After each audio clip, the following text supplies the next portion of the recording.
আশ্চর্যজনক একটা প্রশ্ন এসেছে। একজন প্রশ্ন করেছে, হুজুর আপনি কল্পনা করতে পারবেন না। সে বলছে, হুজুর আমার মা পরকিয়া করে, এক ছেলের সাথে, এক যুবকের সাথে পরকিয়া করে, তার পরকিয়া টিকানোর জন্য সে আমাকে তার কাছে বিয়ে দিয়ে দিয়েছে। নাউজুবিল্লাহ পড়বেন না? মানে ওই বোন বলছে আমার মা পরকিয়া করে এক ছেলের সাথে, এক যুবকের সাথে, কিন্তু তার পরকিয়া যাতে লং টাইম টিকে এই জন্য সে আমাকে 13 বছর বয়সে ওই যুবকের কাছে আমাকে বিয়ে দিয়ে দিয়েছে। কিন্তু আমি এখনো পর্যন্ত দেখতে পাই যে আমার মা এবং ওই ছেলে অর্থাৎ আমার স্বামী, তাদের মধ্যখানে এখনো পর্যন্ত সম্পর্ক আছে। এবং ওই মেয়ে আমাকে এই প্রশ্ন করার সময় সে অলরেডি কান্না করে দিয়েছে। সে বলেছে যে তার স্বামী বলছে, একটা মানুষ কতটা খারাপ হতে পারে, তার স্বামী বলছে যে তুমি যদি আমার সাথে থাকতে চাও তোমার মা এবং তুমি আমার সাথে একসাথে থাকতে হবে। তিনি বলছেন এমত অবস্থায় আমার করণীয় কি? এইখানে আপনাদেরকে একটা কথা স্পষ্টভাবে জানিয়ে দিতে চাই, যদি কখনো কারো এমন হয়, যেমন মনে করেন আজকে যে আমাদের বাম পাশে এই যে ভাই বসা, বা আপনাদের মধ্য থেকে কারো যদি এমন হয় যে কোনো মহিলার উপরে আপনার খাহিসাত জেগেছিল, নজর জেগেছিল, ওই মহিলাকে দেখে আপনার মধ্যে একটু কল্পনা জেগেছিল, অথবা এক সময় সে তোমার গার্লফ্রেন্ড ছিল, অন্যায়ভাবে অবৈধভাবে তুমি তার সাথে কোনো সম্পর্কে জড়িয়েছ, তার সাথে ভালোবাসা আদান প্রদান করেছ, ওই ব্যক্তির মেয়ে অথবা ওই মেয়ের সাথে তুমি যদি তোমার সন্তানের বিয়ে দিতে চাও এটা বৈধ হবে না। বুঝতে পারছেন? এটা হারাম হয়ে যাবে। এবং কোন ছেলে যদি, আজকাল ওয়েস্টার্ন কালচার এমনভাবে বাংলাদেশে এসেছে, এগুলি কোনো বিষয়ই না। শাশুড়ির সাথে একসাথে পার্কে দেখা যায়, এমন জামাই আছে না নাই? জামাই এবং শাশুড়ি হাত ধরে কথা বলে যে মা ছেলে, মা ছেলে নয়। যদি এমন হয় ভুল ক্রমে কারো জীবনে হয়ে গিয়েছে, ভুল হতেই পারে। মানুষ যে কত বড় ধরনের ভুল করে আপনি তো কল্পনাও করতে পারবেন না। দেখতে ভালো সুন্দর, তার মধ্যে এত ভুল আছে। কোন ছেলে যদি তার স্ত্রীকে রেখে তার শাশুড়ির উপরে কুনজর দেয় অথবা তার হাতটা ধরে খাহিসাতের সাথে, অবশ্যই মাসআলা বলছে সাথে সাথে তার স্ত্রী তালাক হয়ে যাবে। বুঝতে পারছেন? এখানে ওই স্ত্রী আর স্ত্রী থাকবে না, ওই স্ত্রীর সাথে আপনি সম্পর্ক রাখতে পারবেন না। এই কারণে মাসালাগুলো জানতে হবে। তালাবুল ইলমি ফারিদা আলা কুল্লি মুসলিম। তো এই বোনের উত্তর হয়েছে যে তার পরকীয়া প্রেমিকের সাথে তাকে যে বিয়ে দিয়েছে, মূলত এই বিয়েটাই হয় নাই। এখানে তাকে নতুন করে অন্য কারোর সাথে বিয়ে বসতে হবে। বিশ্বনবী আবার আয়াত শুরু করে দেয়, আল্লাহু আকবার। এমন তিনি ভাবলেন, শেষ পর্যন্ত সাহাবী ভাবলেন যে সূরা বাকারা শেষ হলে মনে হয় বিশ্বনবী রুকুতে যাবে, কিন্তু সাহাবী বলছেন সূরা বাকারা শেষ হলো, বিশ্বনবী সূরা আলে ইমরান ধরলেন। আল্লাহু আকবার। সূরা বাকারা শেষ হলো, বিশ্বনবী এমন মজা পাচ্ছেন, সূরা বাকারা শেষ করার পরে সূরা আলে ইমরান শুরু করে দিলেন। আল্লাহু আকবার। আপনাদের মসজিদের এমন ইমাম সাহেব যদি এমন করে, চাকরি থাকবে? থাকবে? থাকবে না। ওই সাহাবী বলছেন বিশ্বনবী যখন সূরা আলে ইমরান তেলাওয়াত করা শুরু করলেন, এরপরে আমি আর দাঁড়িয়ে থাকতে পারলাম না, এরপরে আমি নামাজ ছেড়ে দৌড়ে পালিয়ে গেলাম। বিশ্বনবী এখন নামাজ পড়ছেন। আল্লাহু আকবার। এমন ভাবে বিশ্বনবী নামাজ আদায় করতেন। এটাকে বলা হয় খুশু খুজুর সাথে নামাজ আদায় করলে বিজ্ঞান দুটি তথ্য দিয়েছে। দুনিয়াতে আপনি দুইটি ফায়দা পাবেন। প্রথম তথ্য হচ্ছে গোটা ওয়ার্ল্ডে এরা জরিপ করে দেখিয়েছে, গোটা ওয়ার্ল্ডের মধ্যে পাগলের সংখ্যা সবচেয়ে কম হচ্ছে মুসলমান জাতির মধ্যে। সুবহানাল্লাহ পড়বেন না? আর ওইগুলি সব পাগল, ঠিক কিনা? আমেরিকার প্রেসিডেন্ট জো বাইডেন কিছুদিন পরে পরে পাগলামি করে, ঠিক কিনা? আর পৃথিবীর সবচেয়ে বড় পাগলের নাম হচ্ছে ট্রাম্প, ঠিক কিনা? ট্রাম্প হচ্ছে পৃথিবীর সবচেয়ে বড় পাগল। তো এরা গবেষণা করে দেখলো যে গোটা ওয়ার্ল্ডে পাগলের সংখ্যা সবচেয়ে কম মুসলমানদের মধ্যে। কেন? এরপরে এরা তথ্য দিয়েছে মুসলমানরা 5 ওয়াক্ত সালাত আদায় করার সময় যখন 5 বার উযু করে, এরা যখন হাত ধৌত করে হাতের পলিউশন দূর হয়ে যায়, এরা যখন পা ধৌত করে পায়ের পলিউশন ময়লা দূর হয়ে যায়, এরা যখন একটু হালকা করে পানি নিয়ে মাথায় মাসাহ করে, ঘাড়টা মাঝে মধ্যে গরম থাকলে ব্রেনে টাক করে মানুষ দুনিয়া থেকে চলে যাওয়ার কথা, পাগল হয়ে যাওয়ার কথা। আর এরা যখন মাসাহ করার জন্য ঘাড়ের মধ্যে হাত দেয়, মুহূর্তের মধ্যেই আল্লাহ পাক তাদের ঘাড়টাকে ঠান্ডা করে দেয়। এই কারণে তাদের মধ্যে পাগল নয়, পাগল খুব কম। এরপর দ্বিতীয় নাম্বার তথ্য দিয়েছে, এরা যখন নামাজের জন্য দাঁড়ায়, আল্লাহু আকবার ধ্বনি দিয়ে হাত উত্তোলন করে, হাতের ব্যায়াম হয়ে যায়। এরা যখন রুকু এবং সিজদা করে, রুকু করার কারণে পিঠের ব্যায়াম হয়ে যায়। এরা যখন সিজদা করে তখন হার্ট যেটা আছে সেটা মাথাটা একটু নিচুতে থাকে, হাড় একটু উপরে থাকার কারণে হাড় থেকে মাথাটা যদি নিচু হয়, বিশেষজ্ঞরা বলছে মানুষের মাথার মধ্যে রক্ত সঞ্চালন বাড়ে, নিষ্ক্রিয় সেলগুলি সক্রিয় হয়। আর বিজ্ঞান গবেষণা করে উত্তর দিয়ে বলেছে, এরা যখন নামাজে সিজদা দেয়, এদের মাথার মধ্যে নিষ্ক্রিয় সেলগুলি মুহূর্তের মধ্যেই সক্রিয় হয়ে যায়। সুবহানাল্লাহ পড়বেন না? আর বিশ্বনবী বলছেন, কেউ যদি খুশুখুজুর সাথে 5 ওয়াক্ত সালাত আদায় করে, বুখারীর বর্ণনা, সাইয়েদনা আবু হুরায়রা বলছেন রাআইতুম লাউ আন্না নাহারান বিবাবি আহাদিকুম ইয়াগতাসিলু ফীহি কুল্লা ইয়াউমিন খামসান। সাইয়েদনা আবু হুরায়রা বলছেন, বিশ্বনবী বললেন, ও সাহাবারা শোনো, তোমাদের ঘরের সামনে যদি নদী অথবা নালা থাকে, সেখানে যদি তোমরা গোসল করো 5 বার, তোমাদের শরীরে কি কোনো ময়লা থাকবে নাকি? মিন দারানিহি। বিশ্বনবীর এই কথা শুনে সাইয়েদনা আবু হুরায়রা বললেন, ইয়া রাসূলুল্লাহ, একবার গোসল করলে তো ময়লা থাকার কথা নয়। সাইয়েদনা আবু হুরায়রাকে বিশ্বনবী বললেন, মুসলমানদের নামাজের উপমা হলো এমন, এরা যখন ফজরে সিজদা দেয় তাদের গুনাহ মাফ হয়ে যায়। ফজর থেকে জোহর পর্যন্ত যত সগীরা গুনাহ করে, জোহরের নামাজে আল্লাহু আকবার তাকবীর দেওয়ার সাথে সাথে সব গুনাহগুলি মাফ করে দেয় যিনি, তিনি কে? আল্লাহ। এরপরে এরা যখন জোহর থেকে আসর পর্যন্ত সগীরা গুনাহ করে, এরা যখন হাত ধৌত করে ওযু করে, ওই সময় হাত ধুতে দেরি হয়ে যায়, তাদের গুনাহগুলি মাফ হতে দেরি হয় না। এজন্য কবি বলেছেন, ঘুমাইয়া কাজা করেছ ফজর, তখন জাগনি যখনই জোহর, হেলায় খেলায় কেটেছে আসর, মাগরিবের শুনিয়া যান, এখনো জামাতে হওরে শামিল, এখনো এসাতে আছি স্থান, বাজিছে দামামা বদরে আমামা, শির উঁচু করি মুসলমান, দাওয়াত এসেছে নয়া জামানার, ভাঙ্গা কিল্লায় ওরে নিশান। ঠিক কিনা? এই জন্য বাংলাদেশে ইসলামের পতাকা উড়ানোর প্রয়োজন আছে না নাই? আরো জোরে বলতে হবে, আছে না নাই? এই দেশে ইসলামী আন্দোলনের কর্মী হিসাবে নিজের জীবন বিলিয়ে দিয়েছিলেন আল্লামা সাঈদী। ঠিক কিনা? নতুন প্রজন্মের ছেলেদেরকে আমরা বলতে চাই, শুনে রাখো, নোয়াখালীবাসী তোমরা শুনে রাখো, পত্রিকায় মিডিয়ায় কভার করা হয়েছে আল্লামা সাঈদী রাজাকার ছিল। তোমাদেরকে স্পষ্ট ভাষায় বলতে চাই, আল্লামা সাঈদী রাজাকার নয়, তিনি শহীদ হয়ে আল্লাহর জান্নাতে চলে গিয়েছেন।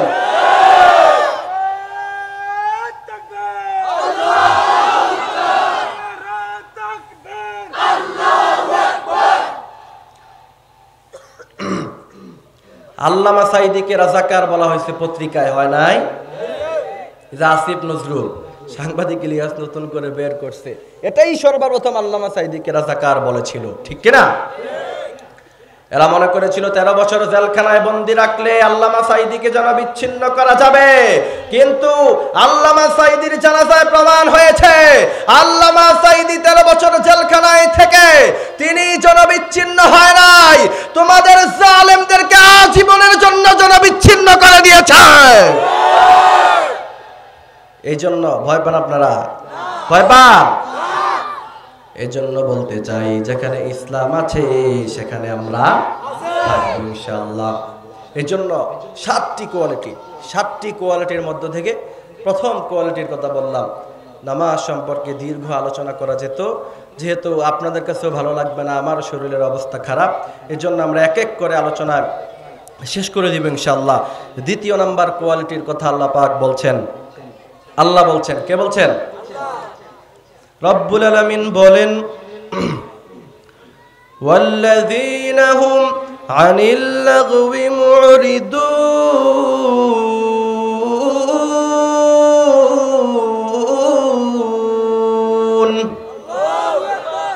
এই কথা কার?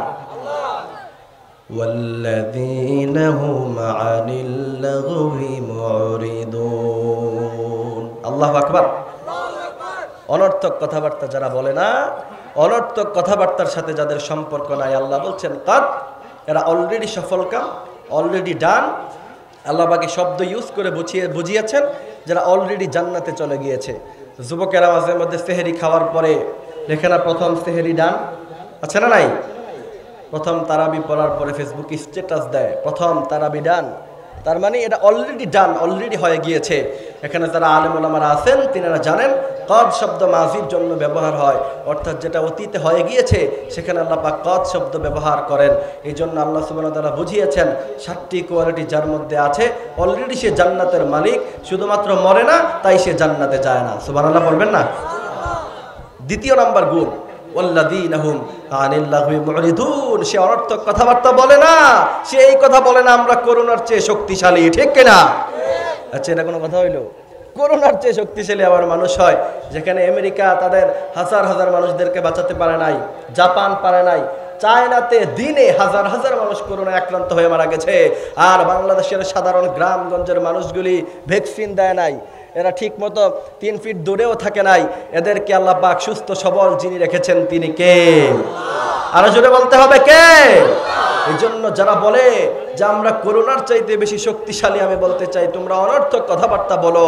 আমরা অনর্থক কথাবার্তা বলি না, আমরা বলি সব সময় একজনের কথা, তিনি কে? এই জন্য অনর্থক কথাবার্তা বলবো না।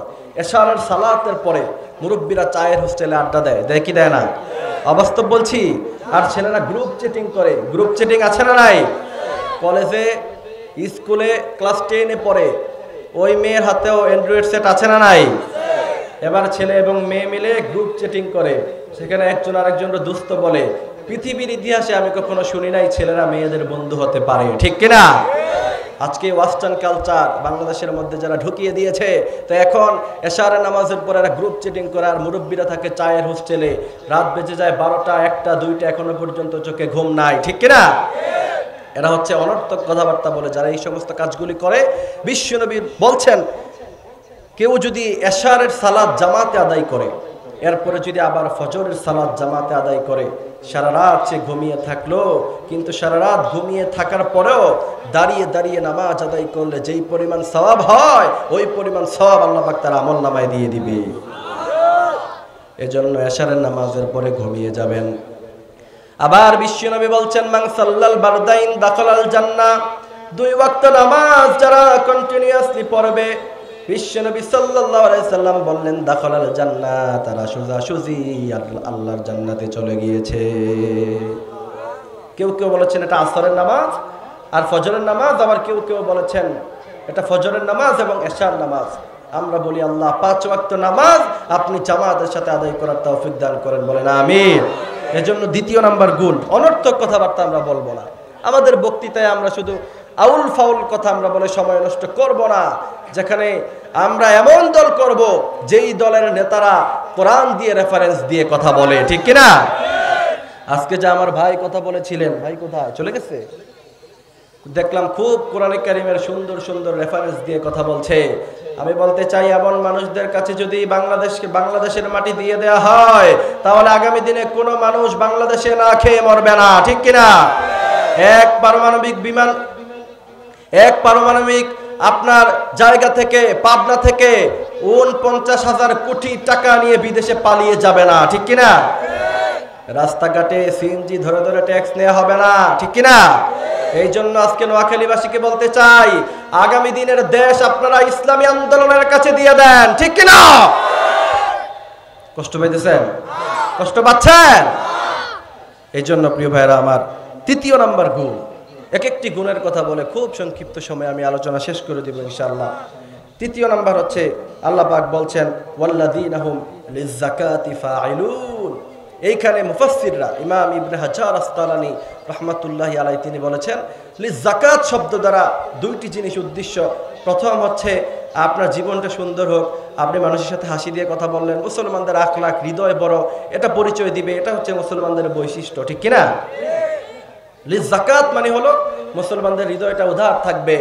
এরা অন্য দেশে মুসলমানদের মসজিদ ভেঙ্গে গুড়িয়ে দিলে পরে এরা মন্দির গুড়িয়ে দিবে না, ঠিক কিনা? এজন্য আজকে গোটা পৃথিবীকে বলতে চাই মিডিয়ায় হাইলাইট হওয়ার প্রয়োজন। যখন ভারতের দাদাবাবুরা আমাদের মসজিদ ভেঙ্গে গড়িয়ে দিয়েছে, তখন বাংলাদেশের যুবক ছেলেরা, ইসলামী আন্দোলনের কর্মীরা মন্দিরগুলি না ভেঙ্গে মন্দির তারা পাহারা দিয়েছে, ঠিক কিনা? এই জন্য আজহারি ভাই বলেছিলেন যারা সাম্প্রদায়িক কথা তাদের থেকে শুনলে আমার হাসি পায়, যারা মানুষের মসজিদগুলি ভেঙ্গে গুড়িয়ে দেয়, ঠিক কিনা? এই জন্য আমাদের আখলাকটা সুন্দর হবে। রাস্তায় যদি কেউ প্রশ্ন করে যে এই দিকটা কোথায়, ডান দিক আপনি দেখিয়ে দিবেন। আপনি যদি রাস্তার মধ্যখানে একটা ময়লা পড়ে আছে সেটা যদি আপনি উঠিয়ে নেন, বিশ্বনবী বলছেন এটাও সাদাকার সওয়াব হয়ে যাবে। আপনি যদি হাসি দিয়ে কারোর সাথে কথা বলেন, বিশ্বনবী বলেছেন কানাত লাহু সাদাকা, ওই ব্যক্তিকে সাদাকা করলে যেই পরিমাণ সওয়াব হতো, ওই ব্যক্তির সাথে হাসি দিয়ে কথা বললে সেই পরিমাণ সওয়াব হয়ে যায়। এই জন্য লিযাকাতি ফাইলুন, মুসলমানদের হৃদয় বড় উদার থাকবে, মুসলমানদের হৃদয়ে ভালোবাসা থাকবে, মুসলমানদের হসনে আখলাক থাকবে।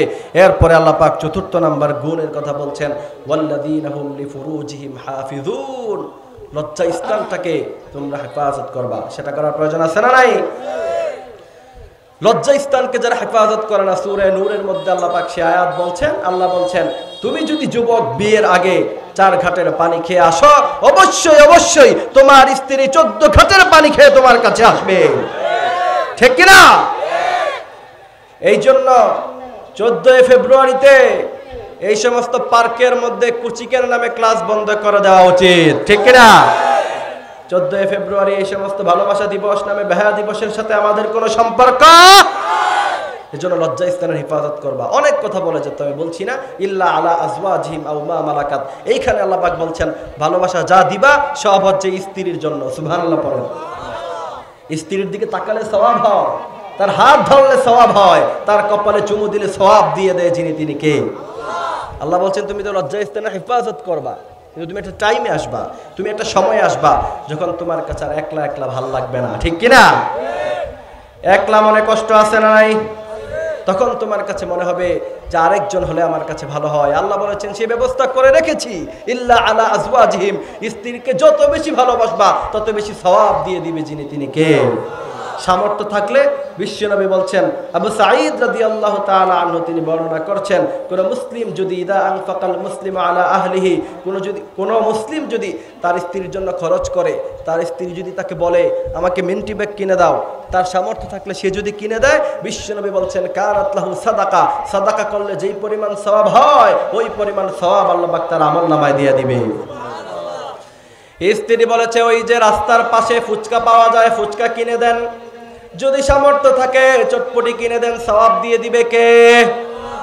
আর যদি বাসায় ফেরার সময় হাতের মধ্যে একটা রোজ নিয়ে বাসায় ফিরেন, গোলাপ ফুল নিয়ে বাসায় ফিরেন, তাকে যত টাকা দিয়ে গোলাপ ফুল দিবেন ওই টাকা সাদাকা করলে যেই পরিমাণ সওয়াব হয় ওই পরিমাণ সওয়াব যিনি দিয়ে দিবেন তিনি কে? কানাত লাহু সাদাকা, স্ত্রীর জন্য সব ভালোবাসা দিবেন। বিশ্বনবীর সাহাবা বলছেন ইয়া রাসূলুল্লাহ, স্ত্রীর হাত ধরলে সওয়াব হয়, কপালে চুমু দিলে সওয়াব হয়, এমন হয় কেন? বিশ্বনবী বলছেন শোনো, তুমি যদি তোমার গার্লফ্রেন্ডের হাত ধরো, তুমি যদি পরনারীর কপালে চুমু দাও, গুনাহ আছে না নাই? আরো জোরে বলতে হবে, গুনাহ আছে না নাই? এরপরে বিশ্বনবী বললেন তুমি যদি অপরাধীকে তোমার স্ত্রীর হাতের মধ্যে চুমা দাও, তুমি যদি তোমার স্ত্রীর দিকে তাকায় হাসি দাও, অপর নারীর দিকে তাকায় হাসি দিলে যেমন গুনাহ হয়, তুমি যদি তোমার স্ত্রীর দিকে তাকায় সুন্দর করে হাসি দাও, সওয়াব দিয়ে দিবে কে? এই জন্য স্ত্রীকে হৃদয় দিয়ে ভালোবাসার দরকার আছে না নাই? এই স্ত্রীর সাথে স্মৃতিচারণ করবেন। ও মিয়া, আপনি যখন বিয়ে করছেন তখন সে কত চমৎকার ছিল, তার চুলগুলি কত সুন্দর ছিল, ঠোঁট কত সুন্দর, চোখ কত সুন্দর, আল্লাহ যে পৃথিবীতে মানুষকে কত সুন্দর করে তৈরি করেছে আপনি কল্পনাও করতে পারবেন না। সুবহানাল্লাহ পড়েন। গোটা ওয়ার্ল্ডের সবচেয়ে সুন্দর আকৃতির যে ছোট্ট মেয়ে তার নাম হচ্ছে অনাহিতা হাশেম জাদে। গোটা পৃথিবীতে যত সুন্দর শিশু ছিল তার মধ্যে থেকে অত্যন্ত সুন্দর এবং চমৎকার হচ্ছে অনাহিতা হাশেম জাদে। গবেষকরা বলছে তার নীল চোখ, তার গালের মধ্যে যেই টুল পরে, এই সব কিছু মিলিয়ে সে এত বেশি সুন্দর এবং চমৎকার হয়েছে, গবেষকরা গোটা পৃথিবীতে সবচেয়ে বেশি সুন্দর হিসাবে তাকে উপমা দিয়েছে এবং ঘোষণা দিয়েছে। সুবহানাল্লাহ পড়বেন না? এই যে অনাহিতা হাশেম জাদে, তার চোখটা নীল, তার গালের মধ্যে টুল পরা, গবেষকরা বলছে গোটা পৃথিবীতে সবচাইতে সুন্দর শিশু হচ্ছে সে। আমি বলতে চাই মালা আইনুন রাত ওয়ালা উযুনুন সামিআত ওয়ালা খাতারা আলা কলবি বাশার। আল্লাহ যে জান্নাতে কত সুন্দর হুর রেখেছে, বিশ্বনবী বলছেন তা মানুষের কল্পনায় ধরে না। অনাহিতা হাশেম জাদে যদি এত সুন্দর হয়, জান্নাতের হুরগুলি যেন কত সুন্দর, ঠিক কিনা? জান্নাতের মধ্যে আল্লাহ পাক বলছেন জান্নাতের যারা স্ত্রীকে ভালোবাসবে, পরনারীতে যারা আসক্ত নয়, আল্লাহ বলছেন তাদেরকে জান্নাতে এমন হুর দিব, হুরুন আইন কামসালিল লুলুল মাকনুন। কার কথা? রব্বুল আলামিন বলেন ওয়াহুরুন আইনুন কামসালিল লুলুল মাকনুন।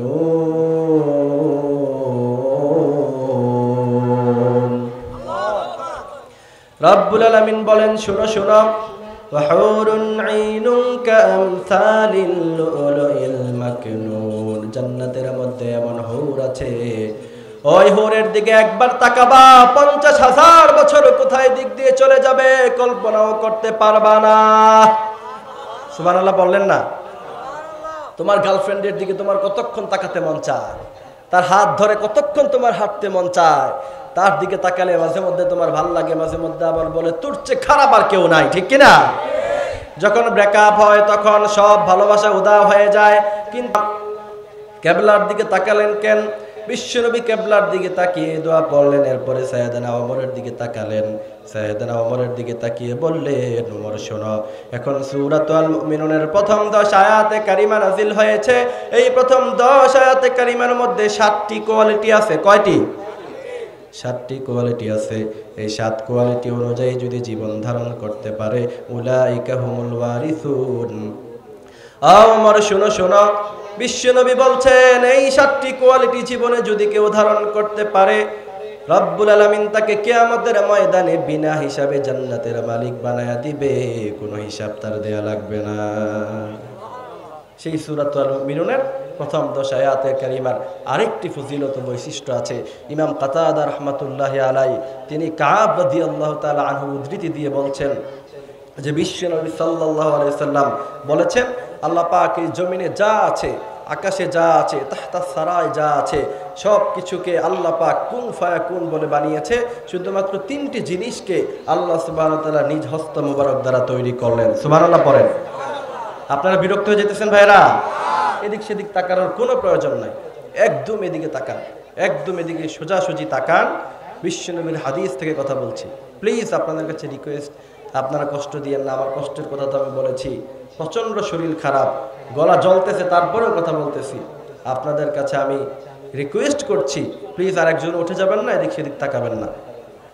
তো আল্লাহ পাক পৃথিবীতে 3টি জিনিস নিজ হস্ত মোবারক দ্বারা তৈরি করলেন। সুবহানাল্লাহ পড়বেন না? সাইয়েদনা কাব বলছেন প্রথম নাম্বার হলো রব্বুল আলামিন সাইয়েদনা আদমকে নিজের হাত মোবারক দ্বারা বানালেন। দ্বিতীয় নাম্বার হলো রব্বুল আলামিন তাওরাত কিতাবটাকে নিজ হস্ত মোবারক দ্বারা লিখলেন। তৃতীয় নাম্বার হলো জান্নাতু আদান, জান্নাতু আদানকে রব্বুল আলামিন নিজ হাত দ্বারা বানালেন। আর জান্নাতু আদানকে বললেন জান্নাতু আদান তুমি কথা বলা শুরু করে দাও। সুবহানাল্লাহ পড়েন। জান্নাতু আদান তুমি কথা বলো। জান্নাতু আদান তখন আল্লাহ পাকের কাছে কথা বলা শুরু করলো, আর সূরাতুল মুমিনুনের প্রথম 10 আয়াতে কারিমা তিলাওয়াত করলো। সুবহানাল্লাহ পড়েন। জান্নাতু আদান বোঝাতে চাইলো সূরাতুল মুমিনুনের প্রথম 10 আয়াত অনুযায়ী যদি কেউ জীবন ধারণ করতে পারে, আল্লাহ পাক উলাইকা হুমুল ওয়ারিসুন বিনা হিসাবে তাকে জান্নাতু আদানের মালিক বানায়া দিবে। আরো জোরে বলেন সুবহানাল্লাহ। এজন্য আসেন এক একটি গুণের কথা আমরা শুনবো, 7টি গুণের কথা শুনে এরপর ইনশাআল্লাহ আমরা এখান থেকে যাব। একটি কোয়ালিটি যদি মানতে পারি আজকের এই মাহফিলকে সফল করে দিবেন যিনি, তিনি কে? রব্বুল আলামিন বলেন قد أفلح المؤمنون الذين هم في صلاتهم خاشعون।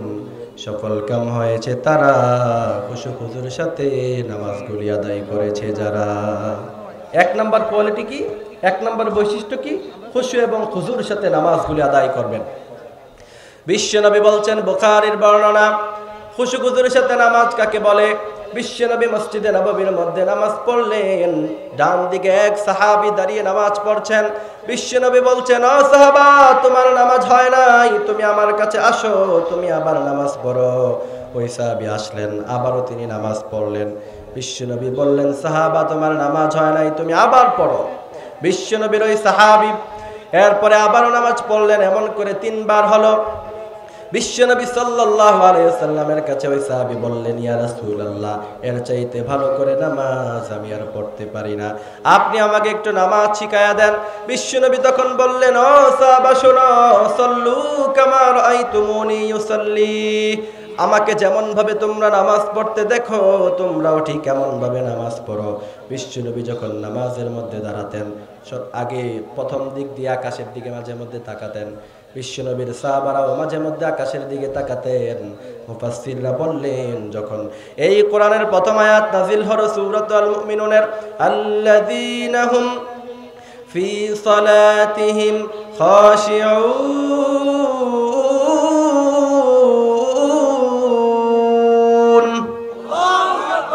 যখন এই আয়াত নাজিল হলো তখন বিশ্বনবীর সাহাবারা আর ডানে তাকায় না, বামে তাকায় না, উপরের দিকে তাকায় না।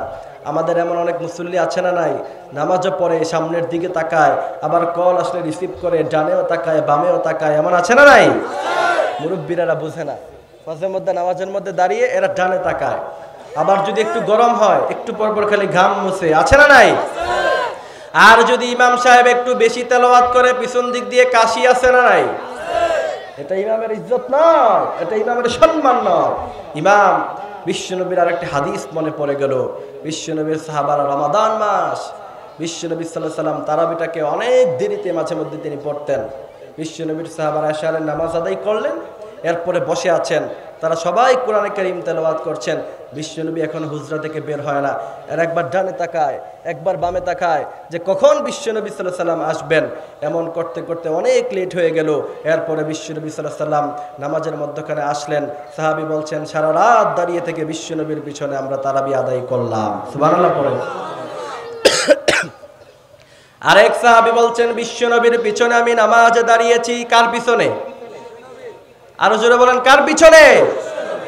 বিশ্বনবীর পিছনে নামাজের মধ্যে দাঁড়িয়েছি। বিশ্বনবী নামাজে দাঁড়ালেন, তিনি পড়লেন, আলহামদুলিল্লাহি রাব্বিল আলামিন আর রহমানির রহিম।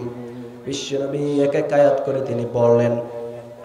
এরপরে বিশ্বনবী সূরা বাকারা শুরু করলেন, আলিফ লাম মিম যালিকাল কিতাবু লা রাইবা ফি। এক এক আয়াত তিনি পড়লেন।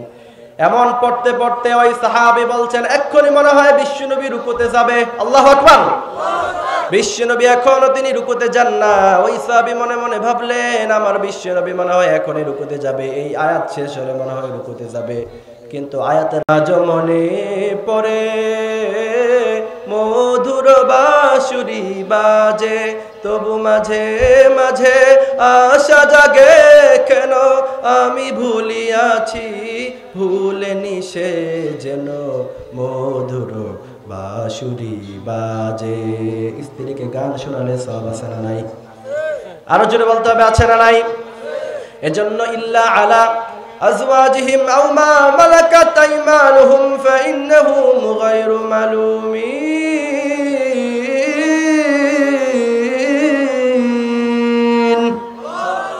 আল্লাহ বলছেন, স্ত্রীর জন্য ভালোবাসা দিবা, সব ভালোবাসা তার জন্য উজাড় করে দাও, হারাম কোনো রিলেশনশিপে যাওয়া যাবে না। এরপরে আল্লাহ সুবহানাহু ওয়া তাআলা 6 নাম্বার কোয়ালিটির কথা বলছেন, ওয়াল্লাযীনা হুম লিআমানাতিহিম ওয়া আহদিহিম রাউন। তোমার কাছে যা আমানত রাখা আছে সেই আমানত তোমাকে রক্ষা করতে হবে। একটু খেয়াল করেন, আপনার হাতের মধ্যে যে আঙ্গুল আছে সেটা আপনার কাছে আমানত, যদি রক্ষা না করেন, আয়াহসাবুল ইনসান আল্লান নাজমা আইজামা বালা কাদিরিনা আলা আন নুসাওয়িয়া বানানা। গ্রুপে কার সাথে কথা বলো, কাকে পটানোর জন্য চেষ্টা করতেছ, সব এই হাতের ফিঙ্গারপ্রিন্টের মধ্যে আছে না নাই? আরো জোরে বলতে হবে, আছে না নাই?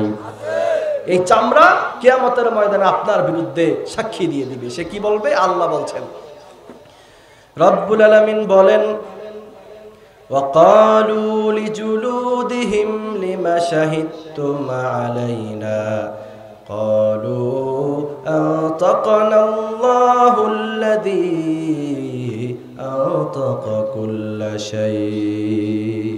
কিয়ামতের ময়দানে সব কিছু আপনার বিরুদ্ধে কথা বলা শুরু করে দিবে। এই জন্য প্রিয় ভাইয়েরা আমার, 6 নাম্বার হচ্ছে ওয়াল্লাযীনা হুম আলা সালাওয়াতিহিম ইউহাফিজুন। এইখানে আল্লাহ পাক নামাজের কথা বললেন, 5 ওয়াক্ত সালাতের আদায় করলেন। সর্বপ্রথম আল্লাহ পাক প্রথম আয়াতে কারিমার মধ্যে বললেন যে মুমিনরা সফল কাম হয়েছে যারা খুশু খুজুরের সাথে নামাজ আদায় করে। শেষ আয়াতেও আল্লাহ সুবহানাহু ওয়া তাআলা বলছেন ওয়াল্লাযীনা হুম আলা সালাওয়াতিহিম ইউহাফিজুন, যারা 5 ওয়াক্ত নামাজটাকে হেফাজত করে তারা সফল কাম হয়ে গিয়েছে। এখানে লক্ষ্য করেন 7টি কোয়ালিটির কথা বলছি। প্রথম হচ্ছে খুশু খুজুরের সাথে নামাজ, দ্বিতীয় হচ্ছে অনর্থক কথাবার্তা না বলে একজনের চিৎকার একজনের জন্য আমাদের গলা দিয়ে আমরা তাকবীর উচ্চারণ করব, তিনি কে? তৃতীয় নাম্বার হচ্ছে আমাদের ব্যবহারটাকে আমরা সুন্দর করব, হুসনে আখলাক করব। চতুর্থ নাম্বার হচ্ছে লজ্জাস্থানকে হেফাজত করব। তারপরে পঞ্চম নাম্বার হচ্ছে আমানত রক্ষা করব। এরপরে হচ্ছে যা ওয়াদা করব তা রক্ষা করব। এরপরে ষষ্ঠ নাম্বার হচ্ছে 5 ওয়াক্ত সালাত আমরা জামাতের সাথে আদায় করব। আল্লাহ পাক বলছেন বাবা মারা গেলে, মা মারা গেলে ওই ব্যক্তি সম্পদের মালিক ওয়ারিস সূত্রে যেমন অটোমেটিক্যালি হয়ে যায়, 7টি কোয়ালিটি যার হৃদয়ে থাকবে ওই ব্যক্তি জান্নাতের মালিক এমন ওয়ারিস সূত্রে হয়ে যাবে। সুবহানাল্লাহ বললেন না? এই জন্য প্রিয় ভাইয়েরা আমার, এই তাফসীর মাহফিল যেন আল্লাহ পাক কবুল আর মঞ্জুর করে আমরা দোয়া করি ইনশাআল্লাহ। 29-30 বছর বয়স, বিয়ে না করে পরকীয়ায় জড়িত এদের বিষয়ে আলোচনা শুনতে চাই। আছে না এরকম? 29 বছর বয়সে সে বিয়ে করে না, সে বলে যে আমার সরকারি চাকরি দরকার। কিন্তু তোমাকে ইনসিওর করতে চাই, মাস্ট বি, একটা কথা মনে রাখেন, বিশ্বাস করেন বাংলাদেশের মেয়েদের অবস্থান টুকটাক তো জানি, কারণ হচ্ছে বিভিন্ন জায়গা থেকে কল আসে। তো যারা বিয়ের বয়স 25 হয়ে গিয়েছে, 29 হয়ে গিয়েছে, সরকারি চাকরির জন্য বসে থাকো, তোমার মাথার মধ্যে চুল নাই, তোমার কাছে টাকা আছে, যখন তুমি তার সাথে সম্পূর্ণ ভালোবাসা করতে পারবা না, সে পরকীয়ায় লিপ্ত হয়ে যাবে, ঠিক কিনা? এই জন্য যুবক বয়সে তুমি বিয়ে করে ফেলো, তোমার মাথার মধ্যে টাক নাই, তোমার মাথার মধ্যে টাক, তোমাকে দেখলে তো তার ভালো লাগবে না। যখন তোমার কাছে গাড়ি আছে, পিছনে এসি ছেড়ে আছে, কিন্তু আরেক দিক দিয়ে পাশে সুন্দর একটা যুবক খুব টিপটাপ, তার মাথায় চুল আছে, তাকে দেখলে খুব স্মার্ট লাগে, দেখবা তুমি 30 বছর পর্যন্ত কেরিয়ার গঠন করার জন্য তুমি বিয়ে করো নাই, এখন সেই মেয়ে দেখবা গ্লাসের ফাঁক দিয়ে আরেক ছেলের দিকে তাকিয়ে আছে, ঠিক না?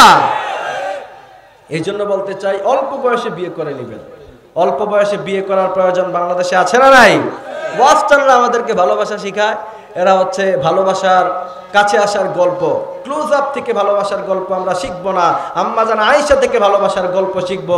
আম্মাজান আয়েশা বলছেন বিশ্বনবী আমাকে এত বেশি ভালোবাসতেন, যখন আমার পিরিয়ডস হতো, মিন্স হতো, ওই সময় আরবের লোকেরা মিন্স হওয়া ওই মেয়ের সাথে একসাথে খাবার খেত না, কিন্তু আমি লক্ষ্য করলাম বিশ্বনবী আমাকে এত বেশি ভালোবাসে, আমার যখন পিরিয়ডস হতো, মিন্স হতো, গ্লাসের যেই জায়গায় চুমু দিয়ে আমি পানি খেতাম, বিশ্বনবীও গ্লাসের সেই জায়গায় চুমু দিয়ে পানি খেতেন। সুবহানাল্লাহ পড়বেন না? এই জন্য আমরা আম্মাজান আয়েশা থেকে ভালোবাসা শিখবো। তিনি বলছেন বিশ্বনবী সব সময় আমাকে আগে আগে সালাম দিতেন। সুবহানাল্লাহ পড়েন। আপনি নিজে কখনো স্ত্রীকে সালাম দেন না? আম্মাজান আয়েশা বললেন একদিন ভাবলাম যে আমি আমার স্বামীকে, বিশ্বনবীকে আজকে আগে সালাম দিব। আমি দাঁড়িয়ে থাকলাম দরজার কোনায়, বিশ্বনবী দূর থেকে দেখে আর দেরি করেন নাই, বলেছে আয়েশা আসসালামু আলাইকুম ওয়া রাহমাতুল্লাহ। ওই দিনও আমি বিশ্বনবীকে আগে সালাম দিতে পারি নাই। সুবহানাল্লাহ বলবেন না? এই জন্য বিশ্বনবী কেমন ভালোবেসেছেন স্ত্রীদের থেকে, সেইটা শুনতে শুনতেই তো আমাদের জীবন পার হয়ে যাবে। তোমাদের ভালোবাসার কাছে আসার ক্লোজ আপ থেকে আমাদের ভালোবাসা শিখতে হবে না, ঠিক কিনা? এই জন্য এটা করা যাবে না। 29-30 বছর পর্যন্ত বাংলাদেশে অনেক ছেলেরা বসে থাকে। তোমাদেরকে বলতে চাই দাদা বাবু, ভবিষ্যতে এমন ধারা খাবা কাউকে বলতেও পারবা না, সহ্য করতে পারবা না, ঠিক কিনা? এই জন্য কম বয়সে বিয়ে করে নিতে হবে। আরো কিছু প্রশ্নের উত্তর দিয়ে যাই, যেহেতু সারা দেশ থেকে আমাকে প্রশ্ন করা হয়, এই জন্য কিছু ইম্পর্টেন্ট কিছু প্রশ্ন আমি লিখে নিয়ে এসেছি। একজন প্রশ্ন করেছিলেন হোয়াটসঅ্যাপ থেকে, তিনি নওগাঁ থেকে এক মেয়ে প্রশ্ন করেছেন। প্রশ্নটা খুব ইম্পর্টেন্ট, আপনাদের এলাকায় এমন সিন থাকতে পারে, তবে ইসলামটা খুব সঠিক করে বুঝতে হবে। বিশ্বনবী বলেছেন আখলিস দীনাক ইয়াকফিকাল আমালুল কালিল, আমল হবে অল্প, তবে সেটা যদি সহি তরিকায় হয়, সেটা যদি ওয়ামা আতাকুমুর রাসূলু ফাখুযুহু ওয়ামা নাহাকুম আনহু ফান্তাহু, যদি ওই তরিকায় হয় তাহলে আল্লাহ পাক তোমাকে জান্নাতের ব্যবস্থা করে দিবে। তো নওগাঁ থেকে ওই বোন প্রশ্ন করেছেন, হুজুর পুত্রবধূকে দিয়ে শ্বশুরের হাত পা টিপানো জায়েজ হবে কিনা, বা তার খেদমত করা জায়েজ হবে কিনা? এমন আছে না নাই? এটাকে সহজ করে নেয় অনেকে। ঠিক আছে, ইসলাম শ্বশুরের সাথে দেখা করা জায়েজ করেছে, এটা ঠিক আছে, তার মানে এই নয়, ইসলাম কোথাও এই কথা বলে নাই যে তুমি তোমার পুত্রবধূকে দিয়ে তার হাত পাও টিপাও, ঠিক কিনা? এই জিনিসটা খুব সহজ করে বুঝতে হবে। এইখানে আমাদের সমাজের একটু খেয়াল করেন, অনেক যুবক ছেলেরা এটা বুঝতেছে না, মা বাবার প্রতি তার অকৃত্রিম ভালোবাসা থাকুক, কিন্তু স্ত্রীর যে হক, সেই হক আদায় করার প্রয়োজন আছে না নাই? এইখানে উত্তর এসেছে, কোনো জায়গায় যদি এমন সিন ক্রিয়েট হয় যে স্বামীও বিদেশ থেকে ফোন দিয়ে বলছে আমার বাবার খেদমত করো, আর বাবাও বলছে, সে বুড়ো মানুষ, 30-40 বছর বয়সে ছেলেরা আসলে বুড়ো হয় না, ঠিক কিনা? তো এমন বয়স তার, এখন যদি ওই পুত্রবধূকে জোর করা হয় এবং যদি বলা হয় যে না, তুমি আমার খেদমত করতে গিয়ে তুমি আমার হাত পা টিপে দিতে হবে, এই সমস্ত ম্যাসাজ করে দিতে হবে, যেটা ওয়েস্টার্ন কালচারে চলে, সেটার ব্যাপারে মাসালা এসেছে। এটা যদিও সরাসরি জিনার গুনাহ না হয়, কিন্তু কাল্পনিক যে জিনা, সেই জিনার গুনাহ হয়ে যেতে পারে, এই জন্য এটা উচিত হবে না। তবে এমন যদি হয় যে ওই ব্যক্তির বয়স 70+ হয়ে গিয়েছে, তার শরীরে আর কোনো তেজই নাই, এমন যদি কোনো ব্যক্তি হয়, তাহলে অবশ্যই এমন খেদমত করা যাবে। কিন্তু যদি অন্য কোনো রাস্তা থাকে, অন্য কোনো যদি সিস্টেম থাকে, তাহলে অবশ্যই কখনো পুত্রবধূকে দিয়ে হাত পা টিপানো যাবে না, কারণ ইসলাম কখনো এমন অসুন্দর জিনিসকে ইসলাম সাপোর্ট করে না। আপনি আপনার বাবা মার কাপড়গুলি ধুয়ে দেওয়ার জন্য আপনার স্ত্রীকে বলেন। এখন আবার নতুন অনেকে বলে যে হুজুর, স্ত্রীর উপরে তো হক না, অর্থাৎ পুত্রবধূর উপরে তো হক না, দায়িত্ব না যে শ্বশুর শাশুড়ির খেদমত করার, এমন দিয়ে অনেকে মাসালা কাট নিতে চায়। কিন্তু তাদেরকে বলতে চাই, তোমার হক না, ঠিক আছে, কিন্তু তোমার স্বামী যদি বলে যে তুমি আমার বাবা মার খেদমত করো, আমার বাবার কাপড়টা ধুয়ে দাও, এই ওয়ার্ডার শোনা, এই আইন শোনা তার জন্য ফরজ হয়ে যায়, ঠিক কিনা? সেই জায়গা থেকে অবশ্যই তোমাকে কাজ করতে হবে। এই জন্য প্রিয় ভাইরা আমার, এই বিষয়টা আমরা খেয়াল রাখবো।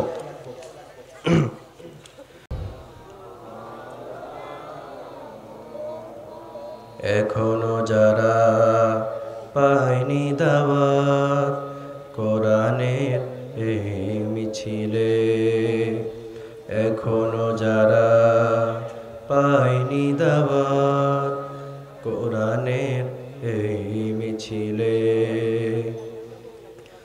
শুনিয়ে দেই চলো সত্যবাণী, শুনিয়ে দেই চলো সত্যবাণী, পথ বাতলে দেই আমলে, এখনো যারা পায়নি দাওয়াত কোরআনের এই মিছিলে। বলেন তো, সমস্ত প্রশংসার একমাত্র মালিককে? আমরা যে জমিনে বসে আছি, সে জমিন কার? মাহফিলে আসার সময় প্রশংসা হবে কার? পিছনের ভাইরা কথা বলেন না কেন? মাহফিল থেকে যাওয়ার সময় প্রশংসা হবে কার? মানুষের ঘর ভাঙার সময় আল্লাহর প্রশংসা করে মানুষের ঘর ভাঙা যাবে? কোন নবী আলাইহিস সালাম মানুষের ঘর ভেঙেছেন? ভাঙার সাথে, অবরোধের সাথে, মানুষকে কষ্ট দিয়ে পুড়িয়ে দেওয়ার সাথে ইসলামের কোনো সম্পর্ক। নোয়াখালীতে এর আগে অনেকবার এসেছি, আলহামদুলিল্লাহ পড়েন। নোয়াখালীতে আজকে আসার পরেই দেখলাম যে 50%-এরও বেশি যুবক আজকের ময়দানে উপস্থিত হয়ে পড়েছে, আলহামদুলিল্লাহ পড়েন। সেজন্য যেহেতু অনেক লং টাইম আলোচনা করব না, আপনারা অধৈর্য হয়ে পড়বেন। আলোচনা শুরুর দিকে 2টি প্যাটার্নে তাকবীর দিয়ে, 2টি সিস্টেমে তাকবীর দিয়ে আজকে আমরা আমাদের আলোচনার মূল যে আলোচনা, সেন্ট্রাল থিম, সেখানে আমরা চলে যাব ইনশাআল্লাহ। পড়েন। আপনারা কষ্ট পাইতেছেন? যুবকরা কষ্ট পাইতেছ? ঠিক আছে ইনশাআল্লাহ। তাহলে সর্বপ্রথম বিবাহিত কারা কারা আছেন একটু হাত তুলে দেখান তো। ঠিক আছে, মাশাআল্লাহ, হাত নামান। বিবাহিতদের সংখ্যা মোটামুটি আজকে কম আছে, অবিবাহিতদের সংখ্যাই বেশি। তো যুবকরা বিয়ে করার জন্য খুব লাফালাফি করো না। আমিও একসময় খুব লাফালাফি করেছিলাম, বিয়ে করার পর এখন বুঝতে পেরেছি আসলে কত ধানে কত চাল, ঠিক কিনা? এজন্য যুবকদের মনে অনেক কষ্ট, হুজুর শীতের পরে শীত চলে যায়, মাঘের পরে মাঘ চলে যায়, সিঙ্গেল থেকে এখনো পর্যন্ত মিঙ্গেল হতে পারি নাই, ঠিক কিনা? ঠিক আছে ইনশাআল্লাহ। বিবাহিতরা সর্বপ্রথম স্লোগান দিব, আমি লিল্লাহি তাকবীর বলবো, আপনারা আপনাদের গলার সর্বোচ্চ আওয়াজ ছেড়ে দিয়ে একজনের নামে ধ্বনি দিবেন, তিনি কে? এখন বিবাহিতরা রেডি তো ইনশাআল্লাহ? লিল্লাহি তাকবীর, লিল্লাহি তাকবীর। এখন অবিবাহিতদের পালা, খেলা হবে, হবে হবে। লিল্লাহি তাকবীর, লিল্লাহি তাকবীর। আল কোরআনের আলো, আল হাদিসের আলো, এই সাউন্ড আমাদের কাছে ভালো লাগলেও নাস্তিকদের হৃদয়ে আগুন ধরিয়ে দেয়, ঠিক কিনা? এই জন্য বলে দিবার চাই, গুটি কয়েক নাস্তিক দিয়ে বাংলার শান্ত জমিনকে অশান্ত করা যাবে না। এটা শাহজালালের জমিন, শাহ মাখদুমের জমিন। ইখতিয়ার উদ্দিন মোহাম্মদ বিন বখতিয়ার খলজি এই দেশে কালেমার পতাকা উদ্দিন করেছেন। কোন দাদা বাবুদের ভয়ে 1 ইঞ্চি পরিমাণ মাটি ছেড়ে দেব না, দেব না, দেব না।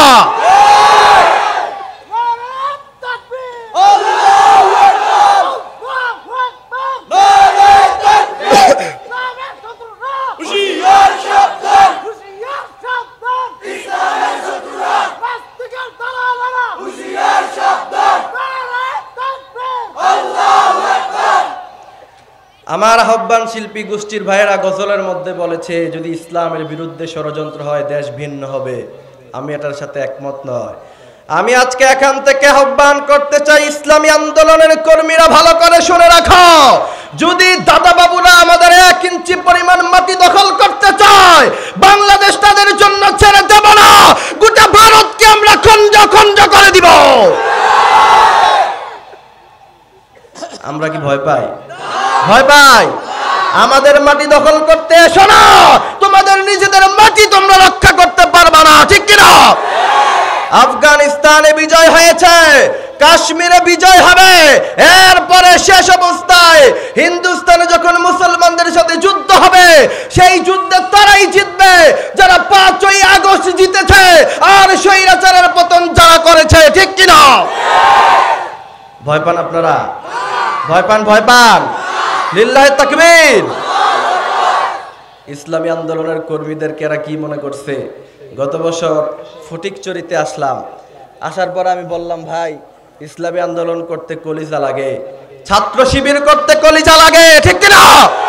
28শে অক্টোবর যেভাবে লাঠি দিয়ে তোমরা পিটিয়েছ, পৃথিবীর ইতিহাস প্রমাণ করেছে এমন নির্মম নির্যাতন পৃথিবীতে কোনো ইতিহাসে কোনো জাতি হয় নাই। আমি যখন এই কথা বললাম, খারাপ লাগতেছে আপনাদের? সরাসরি কোরআন থেকে আলোচনায় যাব, তবে আগে বাংলাদেশের যুবকরা যাতে ইসলামের পথে আসে কিছু কথা বলার প্রয়োজন আছে না নাই? ফটিকচুরিতে আমি বললাম, ভাই এটা করতে তো বুকের পাঠা লাগে। বিভিন্ন এসপিরা আমাকে কল দিল, অনেক জায়গায় মাহফিল ক্যান্সেল হলো। বলল যে হুজুর এই বছর সেই মাহফিলগুলিতে অ্যাটেন্ড করতেছি। বলল হুজুর আপনি ইসলামী আন্দোলনের কর্মী কেন? আমি বললাম, তাহলে আমি ইসলামী আন্দোলনের কর্মী না হয়ে কোন দলের কর্মী হব, ঠিক কিনা? এরপরে সারা দেশ থেকে মাহফিল সব ক্যান্সেল। কিরে হুজুর আপনি যদি আসেন তাহলে মাহফিল বন্ধ হয়ে যাবে। আমি তখন আল্লাহর কাছে বলেছিলাম, আল্লাহ যারা আমাদেরকে মাহফিল বন্ধ করে দিয়েছে আর ঢাকার মাটিতে আল্লামা সাঈদীর জানাজা করতে দেয় নাই, এরা যেন এই জমিনে আর কোনোদিন জায়গা না পায়। 14ই আগস্ট আল্লামা সাঈদী সাহেব মারা গেলেন। 15ই আগস্ট দিন আর জানাজা হলো, সেই জানাজায় আমি নিজে উপস্থিত হয়েছি, আলহামদুলিল্লাহ। পরে ঢাকা থেকে রওনা করলাম, আমার সাথে আমার মিরাজ ভাই ছিল। আমরা উপস্থিত হয়েছি প্রায় 11টায়, সেখানে উপস্থিত হয়েছি। ঢাকায় তিনার জানাজা করতে দেয়া হয় নাই। হৃদয়ের মধ্যে একটু কষ্ট লাগলো, আবার একটু ভালোও লাগছে। তার কারণ হয়েছে সাঈদী সাহেবের জানাজার পরে মাগরিব পর্যন্ত ইসলামী আন্দোলনের ছেলেরা তাদের মুখে দাড়ি নাই, মাথায় টুপি নাই, হৃদয় ইসলাম এমন ভাবে গেঁথেছে, এমন ভাবে তারা স্লোগান দিয়েছে। ওই দৃশ্য দেখার পরে আমার মনে হয়েছে আর মনে হয় বেশি দিন বাকি নাই, এই দেশে কোরআন আসার সময় হয়ে গিয়েছে, ঠিক কিনা? সমীকরণ মিলান। 15ই আগস্ট আল্লামা সাঈদী জানাজা করতে দেয় নাই। আমার সেই আর্তনাদ, ইসলামী আন্দোলনের হাজার হাজার কর্মীদের আর্তনাদ আল্লাহ পূরণ করে দিলেন। আর আল্লাহ বললেন, 15ই আগস্টে আল্লামা সাঈদীর জানাজা করতে যারা দেয় নাই, আগামী 15ই আগস্ট আসার আগে 5ই আগস্টে আল্লাহ পাক 45 মিনিটের ব্যবধানে এই জমিন থেকে 1000 বছরের জন্য তাদেরকে জনবিচ্ছিন্ন করে দিয়েছে, ঠিক কিনা? এই কারণে আমরা খুব বেশি এদিক সেদিক যাব না। সূরাতুল মুমিনুন আজকে আমাদের আলোচনার সেন্ট্রাল থিম, সেখান থেকে আমরা আজকে কথা শুনবো। তবে যুবকদের কাছে আমার রিকোয়েস্ট হলো, এখান থেকে যদি আলোচনা অল্প একটু শোনার পরে এরা যদি উঠে চলে যায়, তাহলে আমি বলবো যে নোয়াখালীর মানুষেরা মেহমানকে আপ্যায়ন করতে জানে না। এই জন্য অবশ্যই, আর গলার সাউন্ড মোটামুটি আপনারা শুনতেছেন যে গলাটা খুব ভাঙ্গা। আজকে সকালবেলা ঘুম থেকে ওঠার পরে গলা এমনভাবে জ্বলতেছে, কথা বলতে পারতেছি না। তা আমার স্ত্রী নতুন বিয়ে করছি, ছোট্ট মানুষ, তারে মোবাইলে লেখে লেখে আমি তারে দেখাচ্ছি যে এই যে এখন আমার জন্য নাস্তা নিয়ে আসো, একটু গরম পানি নিয়ে আসো। আমার সাথে সে প্রচণ্ড রাগ, আমি নাকি তার সাথে কথা বলি না, আমি নাকি তার সাথে কথাই বলি না। তা আমি পরে তারে বললাম যে প্রতিদিন কথা বলি, গলাটা এমন ভাঙ্গা, গলাটা জ্বলতেছে অলরেডি, কথা বলতে অনেক কষ্ট হইতেছে।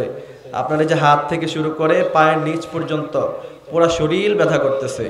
আজকে আমাদের তানবীর ভাইয়ের গাড়িতে আমি চলি, সারাদিন ঘুম থেকে উঠতে পারে নাই।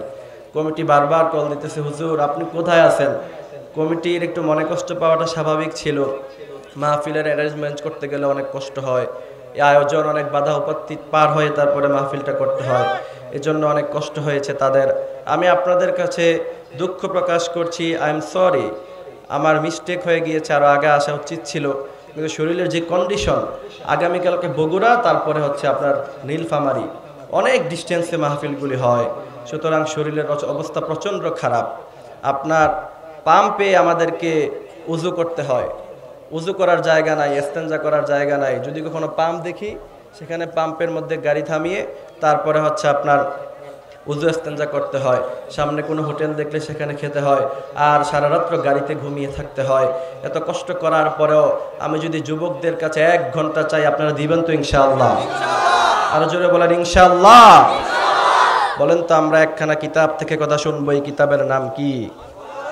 আরো জোরে চিৎকার মেরে বলতে হবে কি? আমার সাথে রেসপন্স করতে হবে, যতক্ষণ রেসপন্স করবেন ততক্ষণ আলোচনা করবো ইনশাআল্লাহ। এই কোরআন থেকে আলোচনা শোনার প্রয়োজন আছে না নাই? যুবকদের খুব কষ্ট হইতেছে, গার্লফ্রেন্ডকে সময় দিতে হবে, এই সমস্ত হারাম রিলেশনশিপের সাথে আমাদের কোনো সম্পর্ক। যুবকদেরকে অ্যাড্রেস করে একটা কথা বলি, সেটা সব মাহফিলে বলি, আমার রিকোয়েস্ট হলো তোমরা আমাকে এত বেশি ভালোবাসো, আমার কথা এত বেশি বলো, এই দেশে বাংলাদেশে যুবকদের সবচেয়ে প্রিয় বর্তমানে যার অবস্থান যুবকদের হৃদয়ে, তিনি হচ্ছেন ডক্টর মিজানুর রহমান আল আজহারি। ঠিক কিনা? এনাকে 5 বছর এই জালেম প্রেসিডেন্ট বাংলাদেশ থেকে বিতাড়িত করেছিল, ঠিক কিনা? আমি গত বছর বলেছিলাম সময় এমন আসবে, লক্ষ লক্ষ জনতা ঢাকার এয়ারপোর্টে তিনাকে স্লোগান দিয়ে বরণ করবে, তোমাদেরকে সেদিন খুঁজে পাওয়া যাবে না। আজকে তা আল্লাহ পাক হারে হারে প্রমাণ করে দিয়েছে। সুতরাং যুবকদেরকে বলি, তোমাদের বয়স যাদের 20 হয়েছে, 25 হয়েছে, এখন তোমাদের বিবেক কাজ করে না, তোমাদের কাজ করে হচ্ছে আবেগ, ঠিক কিনা? এই আবেগ দিয়ে যারা জীবন নষ্ট করে দিয়েছে, বয়স 18 থেকে 25 পর্যন্ত জীবনটা যদি গঠন করতে না পারো, লাইফটাকে যদি এস্টাবলিশ করতে না পারো, অবশ্যই যার জন্য জীবন নষ্ট করেছ সে তোমাকে আজীবনের জন্য ছেকা দিয়ে বেকা করে চলে যাবে, ঠিক কিনা? I am not insulting any girl. তবে তোমার যদি ক্যারিয়ার না থাকে, সম্পদ না থাকে, এখন আপনি বলবেন যে গরিব মানুষের কাছে বিয়ে দাও, হাদিস কোরআনে সব আছে, এটা ঠিক, কিন্তু আজকে মাহফিলের স্টেজে যারা বসা আছে সম্মানিত মানুষ, জিজ্ঞেস করেন যে তোমার কাছে ভাই আমার যদি ক্যারিয়ার না থাকে আমার মেয়ে আপনি বিয়ে দিবেন কিনা, এক কথা উত্তর দিয়ে দিবে যে দিব না, ঠিক কিনা? কারণ সরকারি চাকরি আছে যেখানে, সুন্দরী মেয়ের বাবারা সেখানে আছে না নাই?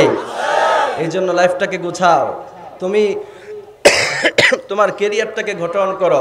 কষ্ট পাইতেছেন আপনারা? যুবকদের জায়গায় গিয়ে তো হিট করতে হবে, ঠিক কিনা? তবে কোরআন থেকে আলোচনা করব, সূরাতুল মুমিনুনের প্রথম 10 আয়াতে কারিমা, সম্পূর্ণ তাফসীর আমি যতটুকু বুঝেছি, আল্লাহ চাইলে ততটুকু আপনাদেরকে বুঝিয়ে যাব, একটু ধৈর্য ধরেন, একটু সবর করেন। তো যুবকদেরকে বলতে চাই, বয়স 25 অবধি জীবনটাকে গঠন করো। আর যদি এমন না হয় তাহলে বাংলাদেশে তো তোমরা দেখেইছ, বাংলাদেশের সুন্দরী মেয়েরা দিনদার চরিত্রবান ছেলের চাইতে টাকলা টাকাওয়ালাকে বেশি পছন্দ করা শুরু করে দিয়েছে। I am not insulting any girl, কাউকে আমি খারাপ বলছি না, কাউকে বলছি না, কোনো মেয়েকে আমি খারাপ বলছি না, কিন্তু যেটা রিয়ালিটি সেটা বলার প্রয়োজন আছে না নাই? তিশাকে চিনো? তাকে প্রশ্ন করা হয়েছে যে আপনি মুস্তাকের কাছে কেন গেলেন? বলছে আই ক্যান ফিল হিম, তারে আমি ভালোবাসি। আমি বলি এটা ভালোবাসা নয়, it's not about filling the love, it's about having মানি, ঠিক কিনা? এই জন্য আমার কাছে একখানা কিতাব আছে, এই কিতাবের নাম কি? আরো জোরে বলতে হবে কি? প্রত্যেকে কথা বলবো, একজন আমরা চুপ থাকবো না। আমি যদি প্রতিদিন 1.5-2 ঘন্টা অনর্গল কথা বলতে পারি, আপনারা একদিন একটু কথা বললে এমন কি হয়ে যাবে? আপনাদের কাছে আবদার, শেষ পর্যন্ত প্রত্যেকে আমার সাথে গলার সর্বোচ্চ আওয়াজ ছেড়ে দিয়ে ইনশাল্লাহ কথা বলবেন। আমি ইনশাল্লাহ সরাসরি কোরআন থেকে আলোচনায় যাব। এই কোরআনের মুআজিজা আছে না নাই? ডক্টর জাকির নাইককে চিনেন? চিনেন ডক্টর জাকির নায়কের উস্তাদ আহমদ দিদাত তিনি একটি বই লিখেছিলেন the miracle of the holy Quran. সেখানে তিনি উল্লেখ করেছিলেন কোরআনের মুআজিজা যে কত মহান, কত আযীম, আপনি কল্পনাও করতে পারবেন না। তিনি বলছেন আমেরিকা গবেষণা করে দেখলো পৃথিবীতে সব তৈরি করলাম, মিসাইল তৈরি করলাম, রকেট তৈরি করলাম, হেলিকপ্টার তৈরি করলাম, সব কিছু তৈরি করলাম, মুসলমানদের কাছে এমন কি কিতাব আছে যে কিতাব আমরা রচনা করতে পারবো না। তাদের সবচেয়ে পাওয়ারফুল কম্পিউটার ক্রেসো পাওয়ার কম্পিউটারকে 1450 বছর আগের 1500 বছর আগের তথ্য উপাত্তগুলি দিয়ে কম্পিউটারকে প্রশ্ন করেছে কোরআনের মতো আরেকটি কোরআন বানাতে পারবো কিনা। কম্পিউটার উত্তর দিয়ে বলেছে ইয়েস ইটস পসিবল, পারবা। কিন্তু ইন দ্য মিন টাইম সে উত্তর দিয়ে বলেছে কোরআনের মতো আরেকটি কোরআন বানাতে হলে তোমাদেরকে বেঁচে থাকতে হবে পৃথিবীতে অক্ট্রিলিয়ন ইয়ার্স। বিজ্ঞান গবেষণা করে দেখেছে একক, দশক, শতক, হাজার, লক্ষ, নিযুত, কোটি, এরপরে মিলিয়ন, বিলিয়ন, ট্রিলিয়ন্স। তার মানে পৃথিবীর মানুষের পক্ষে অক্ট্রিলিয়ন ইয়ার্স বাঁচাও সম্ভব না, কোরআনের মতো আরেকটি কোরআন বানানোও সম্ভব না। সুবহানাল্লাহ পড়েন। সেই কোরআনের মর্যাদা আছে না নাই? এই জন্য যেখানে কোরআন আছে সেখানে আমরা আছি না নাই?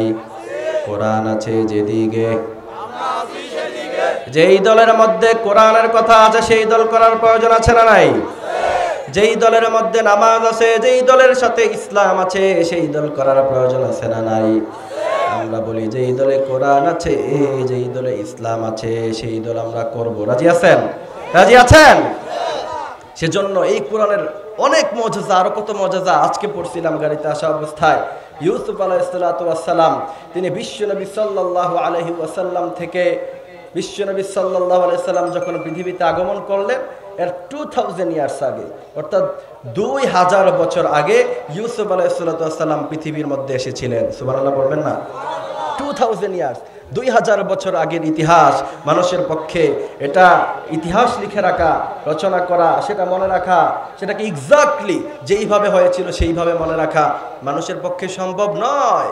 কিন্তু কোরআন বলছে যালিকা মিন আম্বাইল গায়বি নুহিহি ইলাইক ওয়া মা কুনতা লাদাইহিম মা কুনতা তা'লামুহা আনতা ওয়ালা কওমুকা মিন ক্বাবলি হাযা ফাসবির। ইউসুফ আলাইহিস সালাম 2000 বছর আগে, আপনি আসার 2000 বছর আগে তিনি জুলাইখার কাছে কিভাবে গিয়েছিলেন, তিনি কিভাবে রাষ্ট্রপ্রধান হয়েছিলেন, সব কিছু আপনাকে এমনভাবে খুলে খুলে বর্ণনা করছি যেমনটা ওই সময় হয়েছিল। এরপরে আল্লাহ বলছেন এটাই কোরআনের মুআজিজা, এই কোরআনের মধ্যে কোনো ভুল নাই, এই কোরআনকে কোনো ধরনের সন্দেহ ছাড়া লিট এন্ড ক্লিন হিসাবে এই কোরআনকে যিনি তৈরি করলেন তিনি কে? আরো জোরে বলেন কে? সেজন্য রব্বুল আলামিন বলেন ইন্নাহু লাকুরআনুন কারীমুন ফি কিতাবিম মাকনুন। এই কোরআনকে আকাশচুম্বী মর্যাদা যিনি দিয়েছেন। পিছনের ভাইরা, কমিটির ভাইরা বলতেছে আপনারা যদি একটু এদিকে আসেন। আরে কতবার বললাম, এখন উল্টা দিকে চলে যাচ্ছেন কেন? ঠিক আছে ইনশাল্লাহ আপনারা সামনের দিকে তাকান, আমরা ইনশাল্লাহ অল্প একটু আলোচনা শুনবো। সূরাতুল মুমিনুন থেকে আজকে আমরা কথা বলবো। আল্লাহ সুবহানাহু ওয়া তাআলা বলেন সূরাতুল মুমিনুনের প্রথম 10 আয়াতে কারিমা আছে, বিশ্বনবী বলছেন বুখারীর বর্ণনা, প্রথম 10 আয়াতে কারিমা অনুযায়ী কেউ যদি জীবন ধারণ করতে পারে উলাইকা হুমুল ওয়ারিসুন, বিনা হিসাবে আল্লাহ পাক তাকে জান্নাতের মালিক বানায়া দিবে।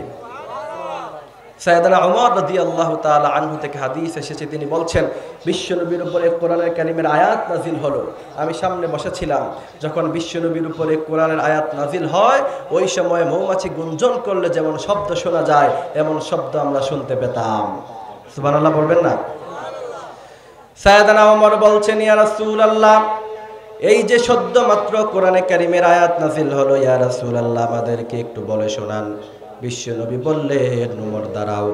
বিশ্বনবী হাদিসের বর্ণনা এসেছে তিনি কিবলার দিকে তাকালেন, কিবলার দিকে তাকিয়ে তিনি পড়লেন আল্লাহুম্মা জিদনা ওয়ালা তানকুসনা, রব আপনি আমাদেরকে বাড়ায়া দেন, কমায়া দিয়েন না। ও রব আপনি আমাদেরকে অন্য কারোর উপরে পায়রুটি দিয়েন না, ওয়ালা তুওয়াসসির আলাইনা। সেজন্য বিশ্বনবী সাল্লাল্লাহু আলাইহি সাল্লাম দোয়া করলেন ও রব্বুল আলামিন আপনি আমাদের কারোর উপরে পায়রুটি দিয়েন না, আমাদের উপরে কাউকে বিজয় বানাবেন না। এজন্য বলতে চাই ভারতের ভাইয়েরা চেষ্টা করতে পারবা, বাংলাদেশে ইসলামী আন্দোলনের কর্মীরা যতদিন বেঁচে আছে বাংলাদেশের 1 ইঞ্চি পরিমাণ মাটি তোমরা দখল করতে পারবা না। সাইয়েদনা ওমর বললেন, ইয়া রাসূলুল্লাহ, অন্ধকার পালিয়ে যাবে, তুমি উঠে দাঁড়ালে। এই জন্য যুবক ভাইরা অনেকে পিছনে দাঁড়িয়ে আছো যে হুজুরকে সবসময় ফেসবুকে দেখি, ইউটিউবে দেখি, টিকটকে দেখি, একটু দেখে তারপর চলে যাব। আমি বলি নোয়াখালীতে আমি এর আগেও এসেছি, তো আমাকে আলহামদুলিল্লাহ ভালো মেহমানদারি করছে। তার মানে এই নয় যে আমাকে অনেক খাবার দিতে হবে। পিছন দিয়ে যে সমস্ত ভাইরা দাঁড়িয়ে আছেন একটু বসে যান। আপনাদের কাছে ভালো না লাগলে অল্প সময় আলোচনা আমি ছেড়ে দিব ইনশাআল্লাহ। তবে এখন যারা আছেন বসেন, কেউ আমরা উঠে যাব না ইনশাআল্লাহ। একটু সামনে এসে বসেন, একটু সামনে এসে বসেন। ভাই ভিতরে সাউন্ডগুলো বাড়ান, বক্সের সাউন্ডগুলি বাড়িয়ে দেন। সুবহানাল্লাহ, সুবহানাল্লাহ। ঠিক আছে ইনশাআল্লাহ।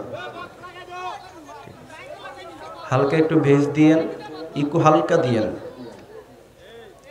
ইন্নাল হামদালিল্লাহি নাহমাদুহু ওয়া নাউযু বিল্লাহি মিন শুরুরি আনফুসিনা ওয়া মিন সাইয়্যাতি আমালিনা মান ইয়াহদিহিল্লাহু ফালা মুদিল্লা লাহু ওয়া মান ইউদ্লিল ফালা তাজিদ লাহু ওয়ালিয়্যাম মুরশিদা। نشهد أن لا إله إلا الله وحده لا شريك له والذي لا ضد له ولا ند له لا مثل له ولا مثيل له لا وزير له ولا كفيل له. ونشهد أن سيدنا وسندنا حبيبنا طبيبنا وطبيب أرواحنا وبشيرنا ونذيرنا محمدا عبده ورسوله أرسله بالحق بشيرا ونذيرا وداعيا إلى الله بإذنه وسراجا منيرا. فقد قال الله تعالى في كلامه المجيد والفرقان الحميد. أعوذ بالله من الشيطان الرجيم. بسم الله الرحمن الرحيم. إن الله وملائكته يصلون على النبي يا